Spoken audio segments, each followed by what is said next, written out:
Pria itu membaca buku dengan serius. Namun, saat itu dia telah lama tertarik pada wanita di depan. Kaki panjang dan mulus menarik pandangannya. Bahkan dia mencoba untuk menahan diri. Tapi mata secara tidak sadar tetap menatapnya. Setelah mengintip, dia menundukkan kepalanya dengan malu-malu. Wanita itu langsung menatap pria itu. Kemudian dia melepaskan syal dari lehernya. Setiap gerakannya membuat hati pria tergerak. Tiba-tiba wanita itu meminta bantuan. Ternyata resleting pada gaunnya macet. Pria itu tidak menolak. Dia membantunya untuk melepaskan ikatan. Dengan gugup dan sedikit malu-malu menarik ke bawah resleting itu.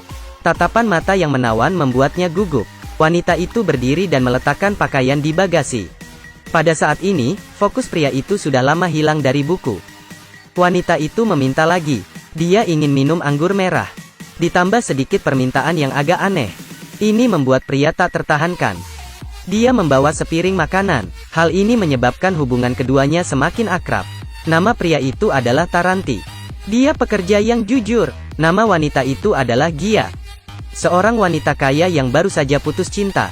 Keduanya memiliki tujuan yang sama, yaitu mereka ke sini untuk liburan. Taranti penasaran bertanya kepada Gia, "Kenapa kau memilih duduk di seberangku?" "Karena kau adalah tipe yang kusuka." Gia tidur dengan pakaian pria itu di punggungnya. Setelah kereta tiba di stasiun, Gia mengajak Tarandi menghabiskan akhir pekan bersama. Dengan begini, Tarandi mengikuti Gia, tinggal bersama di hotel mewah yang telah dipesan Gia. Pertama kali menginap di hotel kelas atas, membuat Tarandi sedikit kewalahan.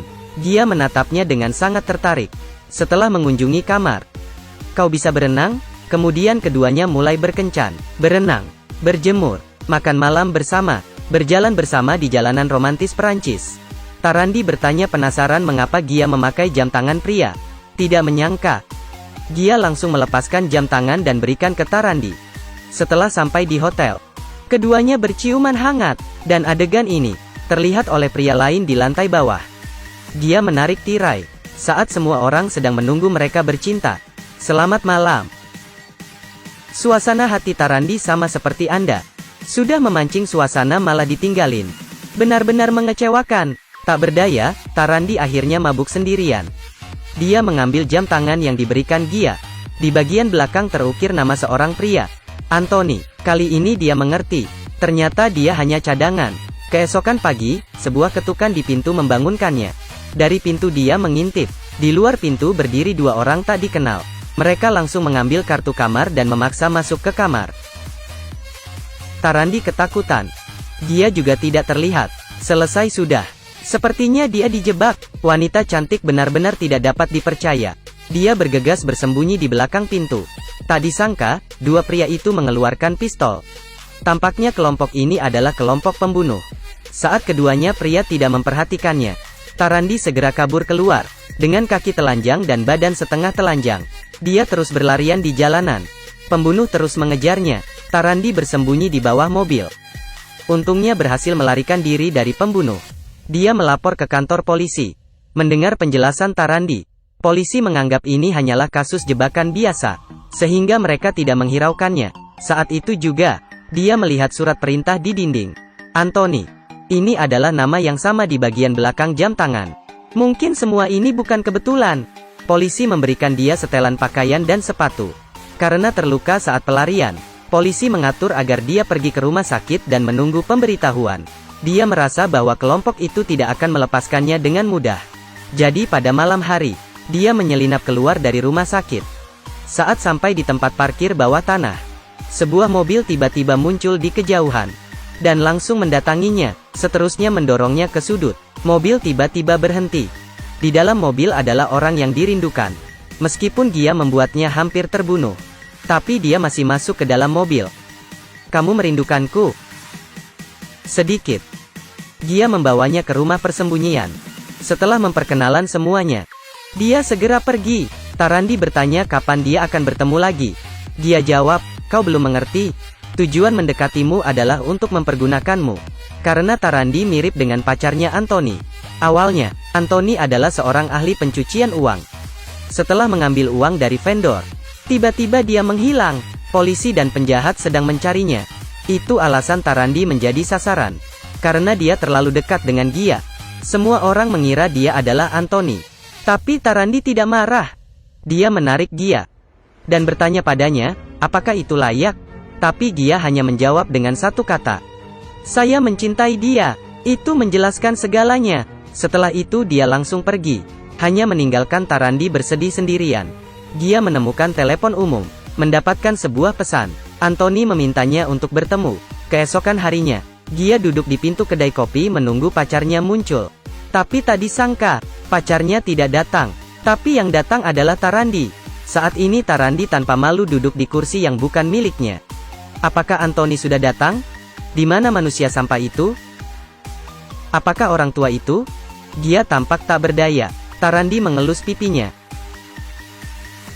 Jangan berpikir tentang orang sampah itu. Saya bekerja untuk menghidupimu. Tak disangka Gia berdiri dan langsung pergi. Melihat Tarandi yang terus mengikutinya, dia bergegas naik bus dan pergi. Melihat itu, Tarandi menghentikan taksi dan mengikutinya. Namun sebuah mobil tiba-tiba berhenti di jalan.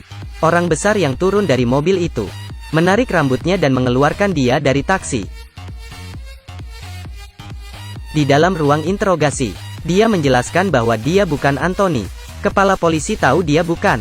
Kemudian ia mengambil gambar untuknya. Dalam gambar ada wanita itu. Ternyata Gia juga seorang polisi. Dari awal dia ditempatkan menyamar di samping Anthony. Sekarang adalah satu-satunya harapan untuk menemukan Anthony. Tarandi yang mengetahui kebenaran tampak sangat terkejut. Berdasarkan pada informasi yang ditinggalkan oleh Anthony di surat kabar, polisi menyimpulkan bahwa Anthony meminta Gia bertemu di rumah, agar Tarandi tidak membuat kekacauan. Kepala polisi membawanya bersamanya. Di sisi lain, Gia memasang alat perekam. Setelah merapikan pakaiannya, dia bersiaplah untuk pergi. Ruang pengintip, sniper, pasukan khusus. Gia memasuki rumah. Semua persiapan sudah matang, hanya menunggu target muncul. Di saat itu juga datang pengunjung tak diundang. Kelompok ini adalah kelompok vendor yang uangnya dibawa kabur Anthony. Mereka juga mengikuti informasi surat kabar dan datang ke sini. Bos gangster bertanya padanya di mana Anthony. Melihat Gia tidak menjawab, dia memerintah bawahan untuk menamparnya. Tarandi yang di ruang mendengarkan tidak bisa duduk diam. Masih belum menjawab, ditampar lagi. Wanita malang itu jatuh ke lantai setelah ditampar. Tidak ada pilihan lain. Anthony tidak muncul. Polisi tidak berani bertindak. Dan pada saat itu, Tarandi tidak bisa tahan lagi. Wanita tercinta dalam bahaya. Dia tidak akan bisa berdiam diri saja. Dengan begitu, Tarandi sendiri masuk ke dalam rumah itu. Para gangster tampaknya sangat terkejut. Benar saja ini cinta sejati. Akhirnya, Tarandi didorong ke lantai. Kedua orang yang tergeletak di lantai saling bertatapan. Demi menyelamatkan wanita tercinta, dia mengaku sebagai Anthony. Dalam masa-masa krisis, polisi di luar akhirnya beraksi. Sniper berhasil membunuh bos gangster. Tarandi bergegas menyelamatkan wanita tercintanya dalam kekacauan. Agar Gia tidak terluka, dia melindungi Gia dengan badannya sisi Huzuta. Setelah suara tembakan selesai, seluruh pasukan geng dihancurkan. Meskipun Tarandi menghancurkan rencana, untungnya, wanita tercinta tidak terluka. Setelah pertempuran ini, Beitai Zong Yu Zuan Zeng, laki-laki cadangan akhirnya bersinar. Tapi dia harus menemukan Anthony. Karena, pria itu adalah orang yang paling dia cintai. Saat itu juga, ceritanya mulai membalik.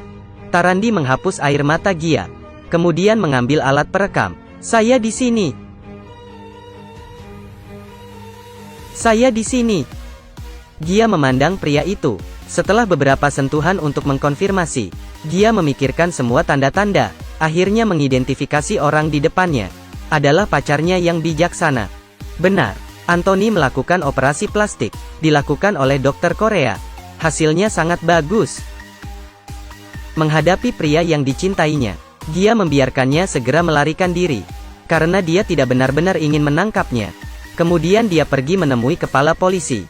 Saat dia bingung bagaimana menjelaskan ke atasannya, atasannya menyerahkan buku tabungan. Barang yang dicari dengan susah payah ada di lemari sepatu di pintu. Tidak hanya uang yang tidak berkurang, dan tertulis bukti transaksi antara geng dengan pejabat pemerintah. Dengan ini, tidak masalah jika Anthony tidak muncul. Rupanya sebelumnya, Tarandi membuka brankas yang tersembunyi, dan menempatkan buku kecil dalam posisi yang menonjol. Di antara pilihan, uang dan wanita, dia memutuskan untuk memilih wanita tercinta. Lagian gaji polisi juga tidak rendah. Sudah cukup untuk makan nanti. Dengan begini, keduanya pergi bersama, dan pulang ke rumah mereka. Film ini sudah berakhir. Film ini adalah film Prancis The Day of Escape. Tidak ada adegan adu tembak cepat dalam film. Lebih banyak adegan romantisitas yang unik untuk film Perancis. Sophie Makin benar-benar 1000 gaya. Dia berusia 40 tahun ketika dia membuat film ini. Masih saja sangat menawan. Teman-teman yang menyukainya dapat menonton film aslinya. Jangan lupa tinggalkan komentar. Saya akan membaca semua komentar kalian. Terima kasih. Jangan lupa like dan share. Sampai ketemu lagi.